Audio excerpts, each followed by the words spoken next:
give credit to is the fact that he started to see that me being there was helping him to communicate.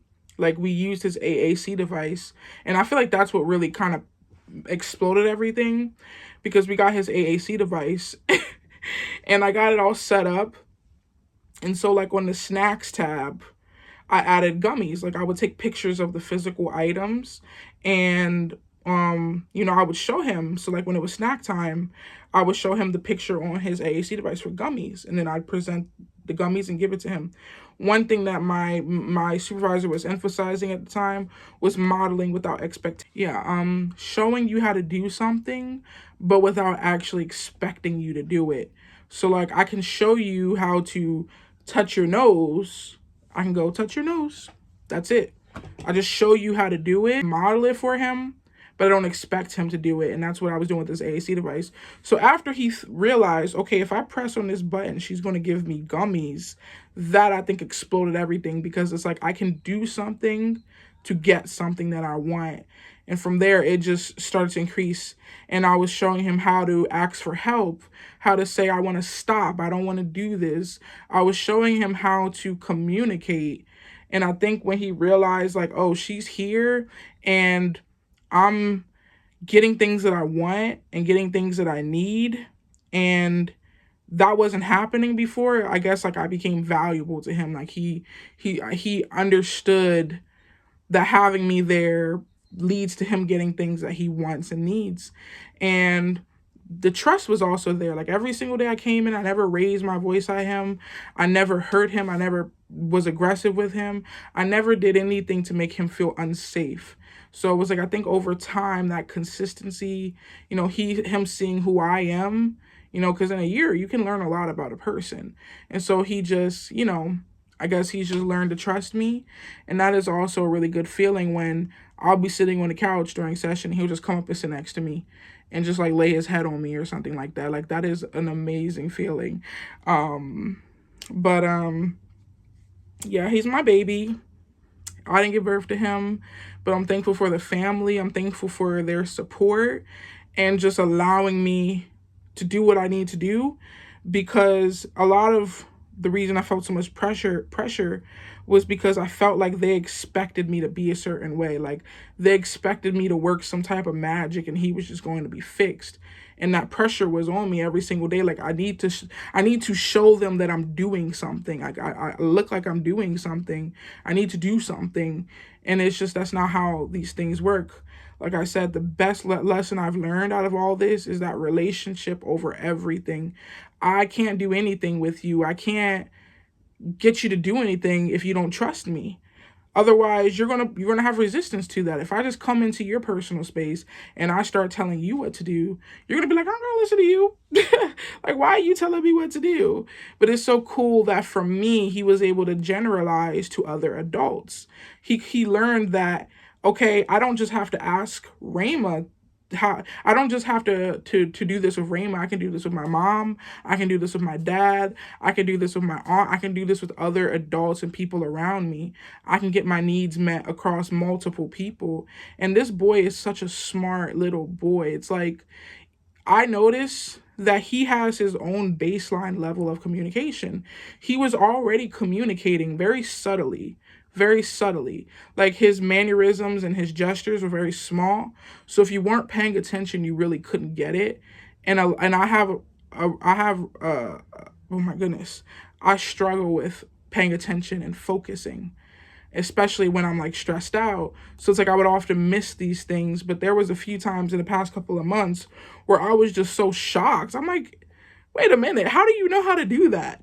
Like, nobody taught you that, but you're communicating so clearly, but you're not speaking. And I think this past month, he's been learning that he can use his voice to also express himself, because first he was just using his voice to stimulate himself with. Now he's using different tones, different lengths of sound, different vocalizations, and he's learning that his voice makes other people react. And so that is already a crucial step in speech development, because no, right now he's not saying words, but he's still learning that his voice can get a reaction, can get something. And so it's just a beautiful journey of pretty much assisting him, because at this point I'm just assisting him to help get his needs met. He's 4 now. We still got to go through potty training, but it's like I don't think that he's going to be the child that needs services until he is like 18 or 21 or whatever. Like, I feel like our point and our team's job at this point is to get him to a point where he can generalize and maintain skills he's learned, and then be able to generalize those into other things. Like, I watched this kid, like, whenever he was thirsty and his parents were in the kitchen, he would take his cup and throw it into the kitchen. And I saw it and I was like, oh, we need to correct that. And so I taught him the SD, give it to me. And so there would be items. I'd be like, oh, give me that, or give me the cup. And so I would stand on the inside of the kitchen and I would say, give me your plate. Go give me your plate. Or, like, it's hard to break down. I don't got a lot of time because my space is, I don't have a lot of space on my phone, so I have to keep deleting apps. But, I'm still working with this kid. It's been a beautiful experience.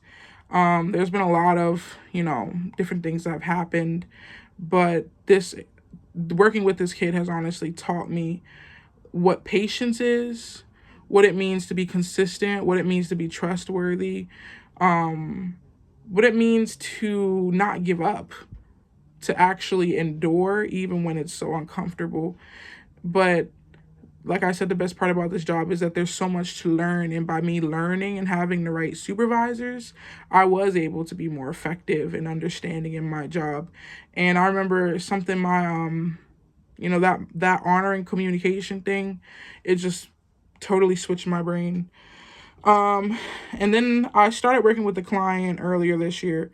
I want to say in August. His name was Elijah. This was the first time where I recognized how family dynamics and culture affect the client, because I watched this client manipulate, and I honestly want to say manipulate because he was very intelligent. That's why I say manipulate. Watch him manipulate the people in his environment so that they're all in the palm of his hand. And that's how he maintains control.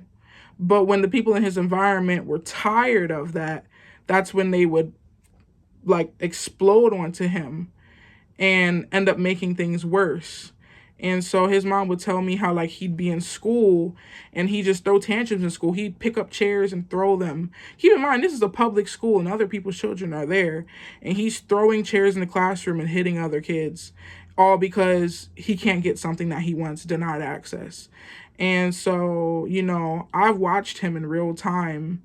I denied him access to something that he wanted, and in real time, he picked it up and ripped it, threw it down on the table and walked away. And because we're in the client's home, you don't really want to restrict the client to a certain area. I don't feel like that is fair, because if I'm in your home and this is where you are 24/7, the place that you feel safe, I don't feel like I should have to keep you here. But before you do move on to another area of the house, you need to let me know. And so after he ripped it up, he loped downstairs to the kitchen where his mother was. And because his mother was not aware of the situation that happened, she consoled him. And it's like, it literally felt like everybody was working against me. And even though the parents were getting the education and they were getting the parent training, they were still working against me. They did not understand. They didn't care, because it's like, what we do means that we're introducing new information to you because you're obviously not already doing it. So that means that you have to change some of the things that you're doing. But a lot of people don't want to change. They want to keep going how they're going because they feel like they're managing it well enough on their own. But what the parents, literally, they know, it's not about them. It's about your kid. It's about them being able to communicate. It's about them being able to express themselves in a safe way. It's not about you and how easy it is for you to manage your kid. It's for their sake. And from their sake, it ends up affecting you in a way where it's like you don't have to manage it anymore. It's a lot more stable. It's a lot more balanced. And so, I'd watch him, like, it was just terrible. Like, I hated the environment. But I love my client, and I did not want to give up on him. I did not want to be like, oh, I'm gonna quit because XYZ. Like, and again, it was very hard for me to connect with him. I noticed that he liked to sing as well. So I took everything that I learned from my non-speaking client, and we would sing songs together. But the thing about this kid is, if we were singing like Hakuna Matata, and I messed up and I said Hakuna Bababa, he'd be like, no, it's Hakuna Matata. And then we do it again. It's like if I messed up, he would correct me and, keep going. So he liked things to be in order. He liked things done a certain way. Even when he played, like, it was like, just watching these kids, man, it's like they are so intelligent.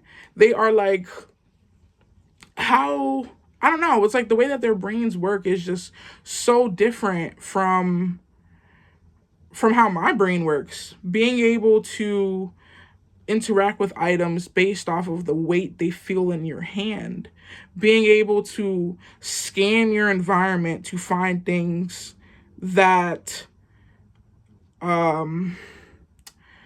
that you can stimulate yourself with. Like if I need my back scratched, I'm looking for all the places in the house where I can scratch my back on if I needed it. Like that's how, some of these children are. They're very intelligent, they're very smart, they're very aware, they see everything. Just because some of them don't speak, that don't mean that they don't see. They're very observant, they see everything. And this kid, like I loved his personality. He had such a beautiful smile. His voice did get very annoying sometimes, but I liked working with him. I liked the challenge. I felt like all of that was necessary because at some point down the road we were going to get to a place that was beautiful and we were going to see so much growth, and I was willing to stick around for that. But the parents, the mom was like, oh, I'm stressed out, I got things going on, so we need to put sessions on pause. And I'm like, you know what? Dang, man, because that means I'm out of a job. So I had to go find another client. I ended up finding another client, and this was the last client that I've worked with so far. So this gets me to September. So this client was in a very, very religious household, very Christian, very religious. Everything on the first day I was there with the care coordinator, everything went okay. The second day that I was there alone, that's when everything just like went crazy. The second day of me working with her, this girl spit on me, took my phone from me, threw it across the room, took my personal items from me, threw them, hit me, kicked me, punched me, banged me in my head, called me stupid bitch, just treat me like I was trash. And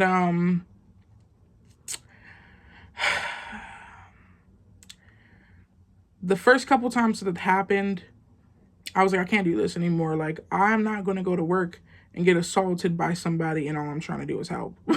Like, that is not going to happen. She was 16, so it wasn't like a little kid. This was almost an adult, assaulting me every single day that I came into work. At school, she goes to a school for like kids with special needs and stuff like that. So she has like multiple staff members assigned to her. But she acts up in school, taking her clothes off at school, causing issues at school. But at home, she's become violent with everybody. The only person she don't put her hands on is her mom. But her mom said in the past she did put her hands on her. Like she did become physical with her, but she don't anymore. But from what I understood about my client is she loved attention. And she was willing to plan ahead, which takes that like executive functioning. Like she would plan ahead to make sure that she would get the attention that she wanted. This is an example. Her mom would, be cleaning up the house, and she'd go under the couch and pull out a water bottle. And I kid you not, she'd go, Adiola, what did I tell you? Stop putting bottles underneath the couch. And the whole time that her mom is yelling at her like this, Adiola's sitting there like this. Like smiling, like this is fun for her. Like she enjoys her mom yelling at her and getting this reaction from her mom. So then one day, let's say a week later, her mom goes upstairs. I watch my client take a water bottle and stuff it under the couch. And she's looking around and she stuffs it under there. After she stuffs it under the couch, she goes and sits back down. And I thought to myself, she put that under there because she knows at some point her mom is going to find it, and her mom is going to give her that same exact reaction that she wants, and she's willing to wait for it. Because by the time that her mom finds that, she's probably already even forgot that she put it under there. So it's like a new experience. Like, she honestly gets some type of pleasure out of these negative interactions. She would do things like sit in the floor and like blow her nose so her snot would fly out her nose. And her mom, she'd do it right in front of her mom. And her mom would go, Adiola, what did I tell you about doing that? You need to go get her. And it's like there were every single day she would just do different behaviors to get her mom's reaction. And I'm looking at her mom and I'm like, can't you see that this is fun for her? And then not only do you yell at her, you wipe her nose for her. You come over with the napkin and you wipe her nose for her.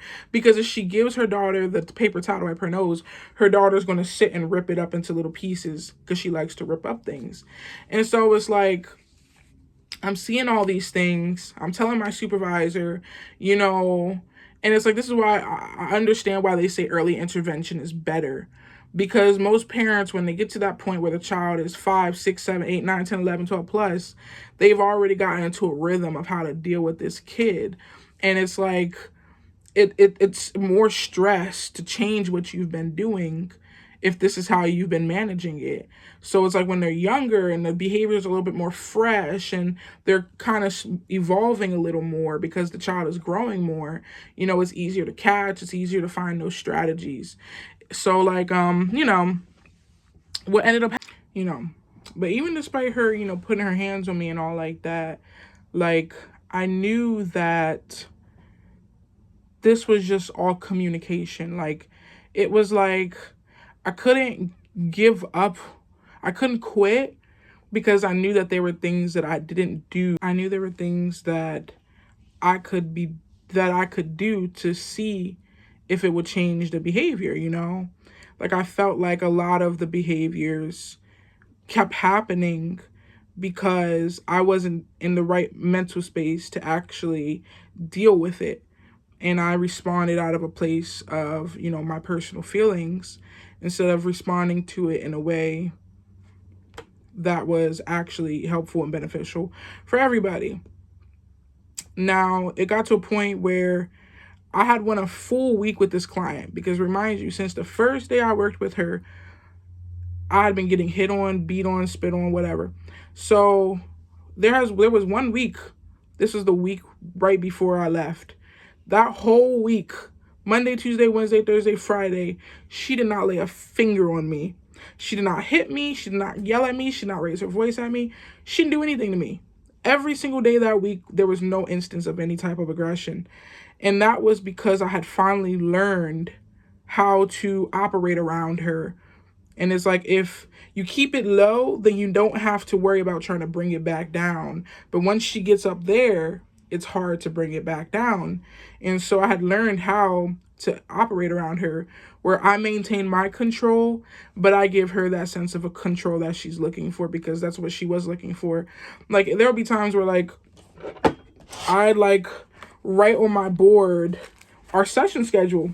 So I'd write that. And she'd snatch the things out of my hand and say, no. You can't write it like that. I don't like it when you write it like that. And so that would upset me.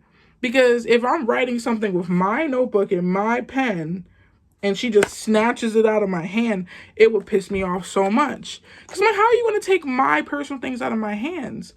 But what I was failing to understand was she doesn't have the skill. She is impulsive. And she's not on the same skill level. I don't even know what to call that. But it's like she didn't have the skill to communicate. Because all she had to do, realistically, if she really wanted to change, was say, I don't like it when you write like that. Can you write another way? Or, so what I started doing that week was every time I would write something on the board, I'd be like, okay, well, do you like it better when I write it like this? Or do you like it better when I write it like this? And I'd let her pick. And then I'd write it. Okay, so I'm like, okay, you like it like this? She'd be like, yeah, do that one. I'm like, okay. So then I'd begin to write. And I'd write a few.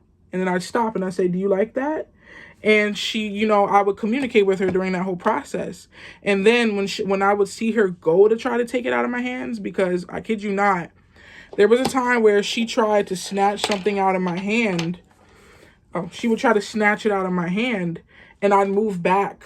And because I moved back, that's when she'd start hitting me in my face, because I did not let her get a hold of my personal belongings. She would literally put her hands on me because she wanted to take my own things from me.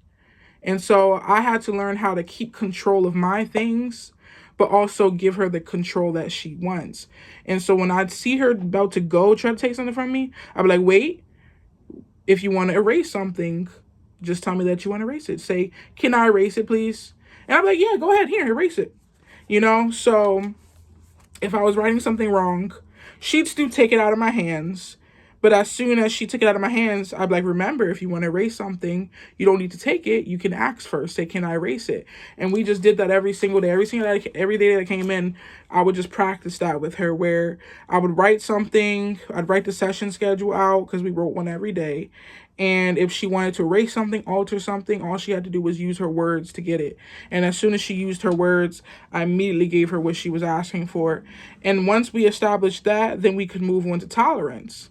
So maybe one day say, no, can you wait just a second, tolerating that time in between. But I finally have figured it out. I was like, okay, all I have to do is give her options, give her a voice in what we're doing, give her some type of control over what we're doing, but also maintain control over my items.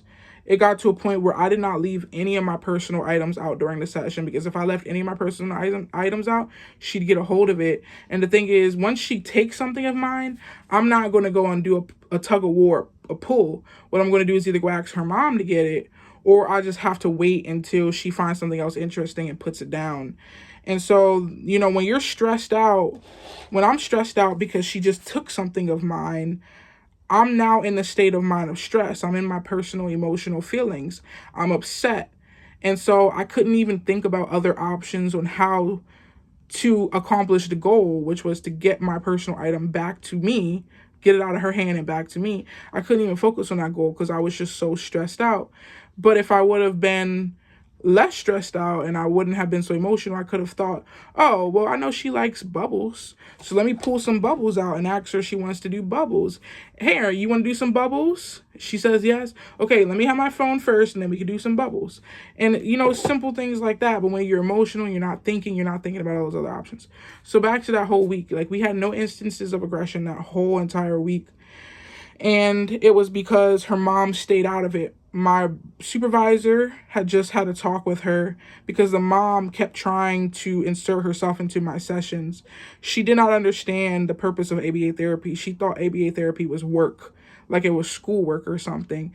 And, I would often tell the moms, I'm like, this is not schoolwork. This is relationship building. We are having fun. We are building a relationship. It might look crazy on the outside. It might not look conventional, but trust me, like this is going to work, and you just need to, if you don't like it, look away. Like honestly, that's how I felt. And so, the mom had stayed out of it that whole week. She didn't try to insert herself. But it was that Monday when I came back, everything was going well. Like my supervisor, myself, and the mom way long ago had already all come into agreement and said, my client is not allowed to be on the TV or have her phone 15 minutes before I come, because if she's on her phone, she's not going to get off her phone. And if you take her phone away from her, she has meltdowns where she does become aggressive and she starts to aggress towards me, even though I'm not the one taking her phone. So we had all been in agreement that she's not supposed to be on her phone or have the TV. But this Monday I came in and there she was on the TV. So I said, the mom already knows she's not supposed to be on her phone, but whatever. So she's on the TV and I say to myself, okay, I'm not going to try to take her away from the TV. I'm just going to join her in what she's already doing. And so she's sitting there watching the videos that she likes. She doesn't really watch the video. She'll pick a video, skip through it, and then pick another video and skip through it. I'm guessing it's because she's watched these videos hundreds of times each. Like that's just how she watches TV. And so I joined her. I was like, oh, what's this? And she explains what it is to me. And I'm like, oh, why do you like that? Oh, that's really cool. And I'm engaging with her. Keep in mind, if you go up to my client and ask her, hey, how was your day? She'll sit there and just start going like this. she will not answer your question if she don't want to answer your question. But the fact that I was asking her questions about something she liked and she was responding to me back to back to back, breaking her attention away from the thing that she liked and to answer my questions rapidly, I was like, oh, okay, like this is good.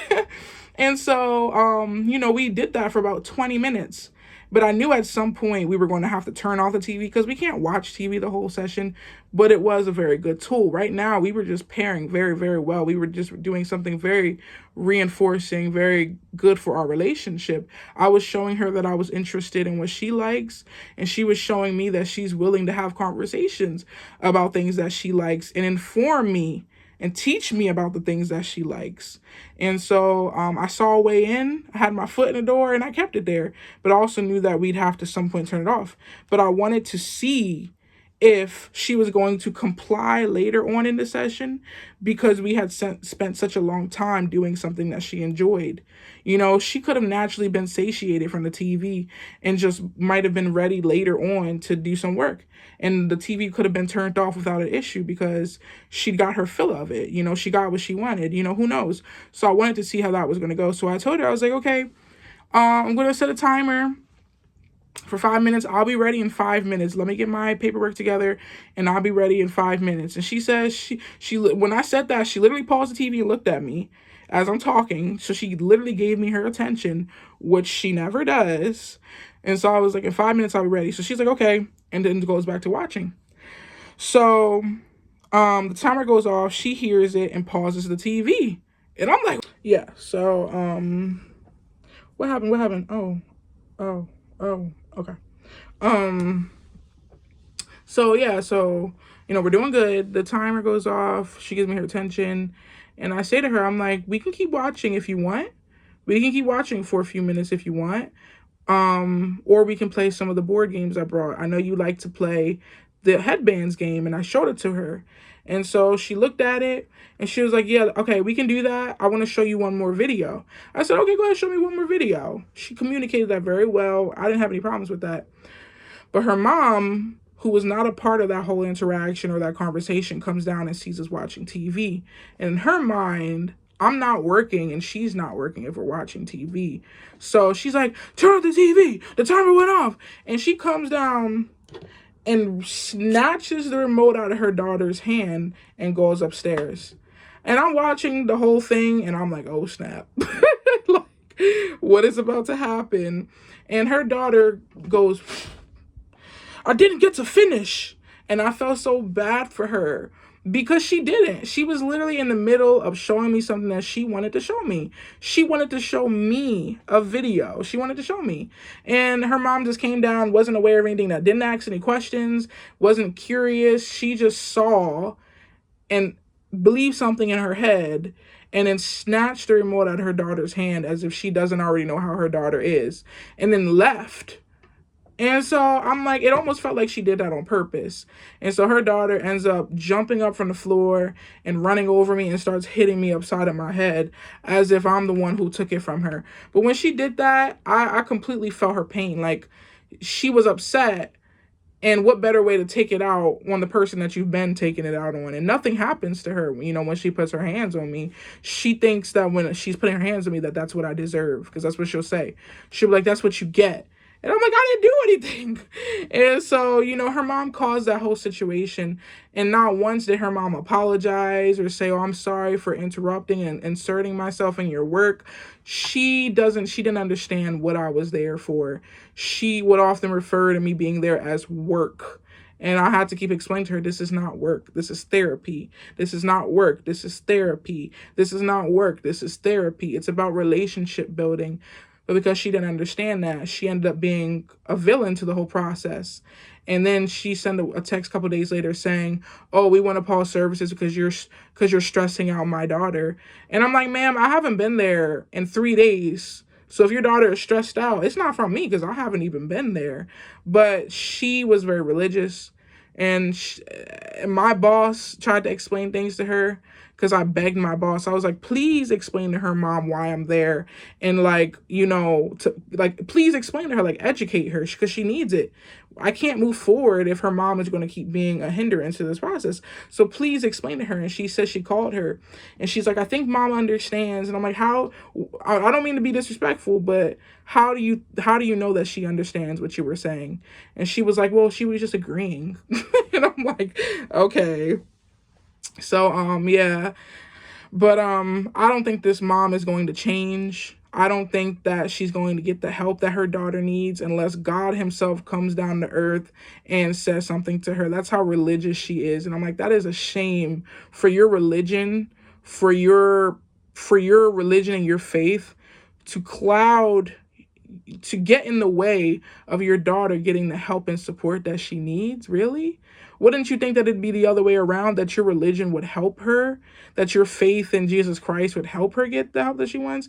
But there be times during the sessions where she's praying in tongues out loud in the middle of the session. Whenever her daughter became aggressive towards me, she'd pray over her daughter like she was an evil spirit. And I'm like,